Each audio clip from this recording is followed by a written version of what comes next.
Now we are going to display our bars within the diagram. So open our core.js file and we're going to start with the $, bracket and function, then curly brace, closing curly, and after the bracket semicolon. We start with chart li, each loop, and function. Inside of this function we're going to start with the var pc equals this attribute title, which is simply percentage, which we get. Now pc equals, if pc is more than 100, then the value is 100. Otherwise the value will be the value which is assigned to the specific attribute. Then we will have this children, and we're looking for percent span HTML, and we're going to assign the percentage concatenated with the percentage symbol.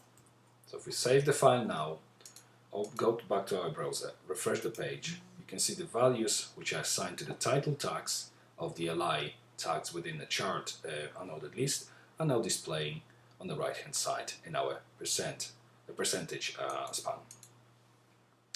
Okay, so now we can create another variable with the width of the li tag. So this width, and then we do var length for length parse int. We pass the width of the li tag, then we put 10 after this for the radix to indicate that this is a decimal value. Then we do time parse int again. This time we're going to take percentage value again. This is decimal value, and then divide by 100. Now we type this children, and now we're going to be targeting our bar span inside of the li. Animate, and we put a few parameters here, which will be obviously be animating width, and the width we want to be len plus px to indicate it, obviously the value which we've created here, which is basically original length of the li tag, time percentage assigned to this specific record, and then divided by 100, which gives us the percentage. And obviously we assign this value in pixels.